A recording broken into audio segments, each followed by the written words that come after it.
ఓం నమః శివాయ. ఓం నమో నారాయణాయ.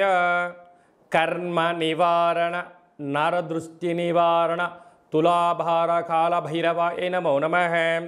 ఓం దిగంబరాయ విద్మహే గజవాహనాయ ధీమహి తన్నో కపాలకాళభైరవ ప్రచోదయాతు. ఇంద్రాణి శక్తి దేవ్యై నమోస్తుతే. హరి ఓం. మా ఛానల్కి స్వాగతం. చూస్తున్న వీక్షకులకు ప్రేక్షకులకు ప్రియ కాళభైరవ భగవద్బంధువులకి స్వాగతం పలుకుతూ మమ్మల్ని ఎంతగానో ఆదరిస్తూ ఉండబడినటువంటి ప్రియ సోదర సోదరీమణులకు, సనాతన ధర్మ సంరక్షకులకు, జ్యోతిష్య అభిమానులకు గురువుల యొక్క ఆశీస్సులు అందరిపైన ఉండాలని, అందరికీ శ్రీ కపాల కాళభైరవ స్వామి ఆశీస్సుల చేత అందరూ నిండు నూరేళ్ల ఆయురారోగ్యాల చేత విద్యార్థులకు విద్య, ఉద్యోగస్తులకు వ్యాపారస్తులకు వ్యాపార ఆకర్షణ, ధనాకర్షణ కలిగి ఎవరికి ఎలాంటి కష్టాలు లేకుండా ఐశ్వర్యాన్ని, ఆనందాన్ని, కష్టపడే తత్వాన్ని ప్రసాదించాలని కాళభైరవ స్వామిని కోరుకుందాం. 16/7/2024 నుండి 31/7/2024 వరకు ద్వాదశ రాశుల్లో గ్రహ గమనాల్ని వీక్షింపచేద్దాం. వృషభ రాశిలో కుజుడు మరియు దేవగురు బృహస్పతి సంచార స్థితి, కర్కాటక రాశిలో రవి బుధ సంచార స్థితితో బుధాదిత్య రాజయోగం మరియు శుక్రుడు అక్కడే సంచార స్థితి, కన్యరాశిలో కేతు సంచార స్థితి, కుంభరాశిలో శని భగవానుడు స్వక్షేత్ర వక్ర గమన సంచార స్థితి, మీనరాశిలో రాహు సంచార స్థితిలో ద్వాదశ రాశుల్లో గ్రహ గమనాలు ఈ విధంగా ఉన్నాయి. వీక్షకులకు ప్రేక్షకులకు అందరికీ కూడా తొలి ఏకాదశి పండగ శుభాకాంక్షలు. అలాగనే మనకు ఆషాఢమాస ప్రారంభము. ఆషాఢం అనగానే హైదరాబాద్ అనగానే ఆషాఢం అని గుర్తొస్తుంది. ఎందుకనగా మనమందరము కూడా ఇంటిని శుద్ధి పెట్టుకొని వేపాకులతో మామిడాకులతో ఇల్లంతా చక్కబెట్టుకొని అమ్మవారికి బోనమెత్తుకొని అమ్మవారి యొక్క ఆశీస్సులు పొందుతాం. ఎందుకనగా మనకు చర్మ వ్యాధులు కానీ, అంటువ్యాధులు కానీ, మచూసి లాంటి వ్యాధులు రాకుండా ఉండడం కోసము గ్రామము అంతా, వీధి అంతా, తెలంగాణ రాష్ట్రం అంతా కూడా వేపాకులతో పసుపు నీళ్ళను చల్లడం వలన అంటువ్యాధులు రావు. అలాగనే మన భారతదేశ సాంప్రదాయంలో మన పండగలకు ఒక్కొక్క దానికి ఒక్కొక్క రకమైన ప్రత్యేకత ఉంటుంది. బోనం అనగానే మనకు అమ్మవారికి సేవ చేసుకోవడం, ముక్కులు చెల్లించుకోవడం, ఆడపడుచులను పిలుచుకోవడం, వారికి చీరలు సారెలు పెట్టడం, అమ్మవారిని మనమందరము కూడా మన ఇంటి ఆడపడుచుగా భావించడం జరుగుతుంది. పోతురాజులు అందరూ కూడా స్వామివారి యొక్క అమ్మవారి యొక్క సేవలో నిమగ్నమై ఉండడం జరుగుతుంటుంది. కనుక మనమందరం కూడా అమ్మవారి సేవ చేద్దాం, అమ్మవారి యొక్క ఆశీస్సులు పొందుతాం. మన సనాతన సాంప్రదాయాల్ని భావితరాలకు అందించే మానవ ప్రయత్నం చేద్దాం.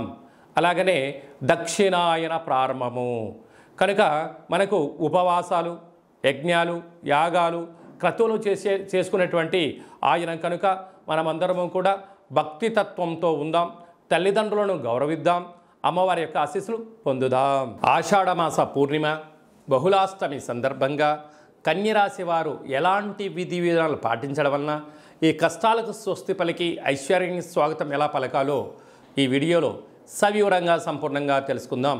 కన్యరాశిలో ఏ నక్షత్రాలు వస్తాయనగా ఉత్తరా నక్షత్రంలోని 2, 3, 4 పాదాలు, హస్తా నక్షత్రంలోని 4 పాదాలు, చిత్తా నక్షత్రంలో 1, 2 పాదములు కలిపితే కన్యరాశి అవడం జరుగుతుంది. చాలామందికి పుట్టినటువంటి కాల సమయంలో డేటా బర్తులు లేనటువంటి కారణం వలన పేరు యొక్క మొదటి అక్షరాన్ని అనుసరిస్తూ ఆ రాశిని తెలుసుకునే ప్రయత్నం చేద్దాం. టో, పా, పీ, పు, ష, అణ, ఠ, పే, పో అక్షరాల వారందరూ కూడా కన్యరాశి జాతకులే. కన్యరాశి యొక్క అధిపతి బుధ భగవానుడు.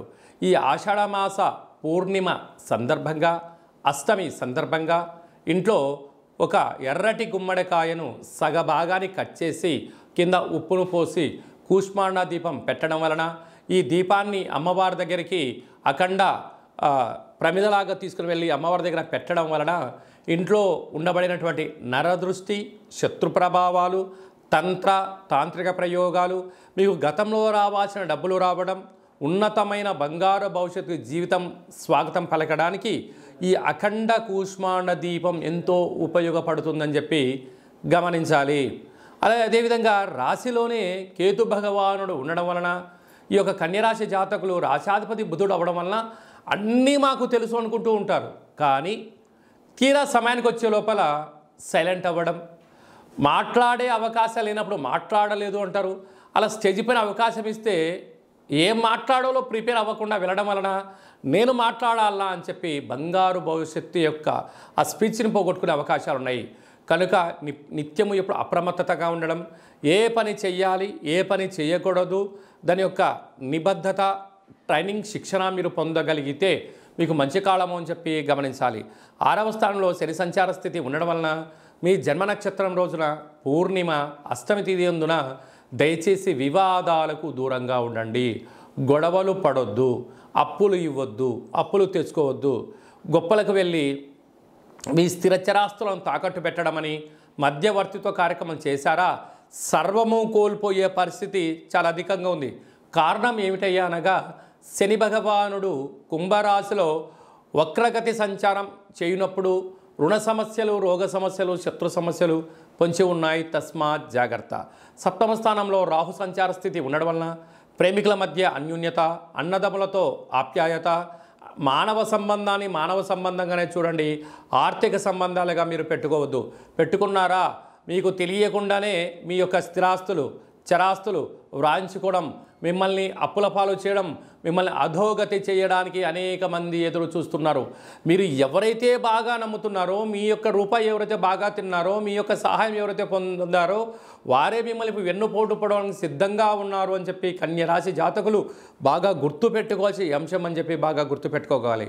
భాగ్యస్థానంలో కుజుడు మరియు గురు సంచార స్థితి ఉండడం వల్ల భార్యాభర్తల మధ్య అన్యోన్యత చాలా అవసరం.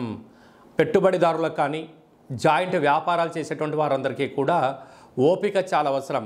ఈ ఓపిక నమ్మకం రెండూ లేకపోతే ఏకో నారాయణ మీరు ఒంటరి వారు అవుతారు. మీరు ఎవరిని నమ్మనప్పుడు ఎవరు మిమ్మల్ని ఎందుకు నమ్మాలి? మీరు ఒకటి క్వశ్చన్ మార్క్ వేసుకోండి మీ యొక్క జీవితంలో. కనుక నమ్మకమే జీవితం. వీలైనంత వరకు ఆ నమ్మకం అనేది భార్యాభర్తల మధ్య ఉండి తీరాలి. ఎవరికి వారే యమునా తీరయ్యారా మీ పిల్లలు రాబోయే కాలంలో ఇబ్బందికి గురవుతారు అని చెప్పి కన్యరాశి జాతకులు బాగా గుర్తుపెట్టుకోవాలి. అద్భుతమైన యోగం ఏమిటయ్యా అనగా లాభస్థానంలో రవి బుధుడు బుధాదిత్య రాజయోగం కారణం చేత గతంలో ఇచ్చిన డబ్బులు రావడం, ప్రభుత్వ ఉద్యోగం ప్రయత్నం చేస్తే విజయం మీ సొంతం అవడం, ఉద్యోగంలో ఉండబడిన వారు ప్రయత్నం చేసినట్లయితే ప్రమోషన్స్ రావడం జరుగుతుందని చెప్పి గమనించాలి.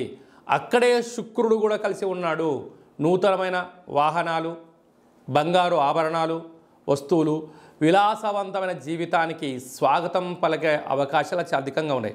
కాకపోతే ప్రతి విషయాన్ని కూడా క్షుణ్ణంగా పరిశీలించండి. అంటే ఈ యొక్క జాతకము అందరికీ వర్తిస్తుంది అనుకోవచ్చు. ప్రయత్నం మానవుని యొక్క లక్షణం. అంటే నాకు 90 ఏళ్ళ వయసు ఉందండి, మీరు చెప్పిన వీడియోలో నాకేమీ జరగట్లేదు అంటే ప్రతిదానికి వయస్సు, సమయం, కార్యాచరణ, పెట్టుబడులు, అదృష్టము, నీ యొక్క జీవన విధానము, నువ్వు ఉండబడిన స్థలాన్ని బట్టి నీ యొక్క అదృష్టం కలుగుతుంది అని చెప్పి గమనించాలి.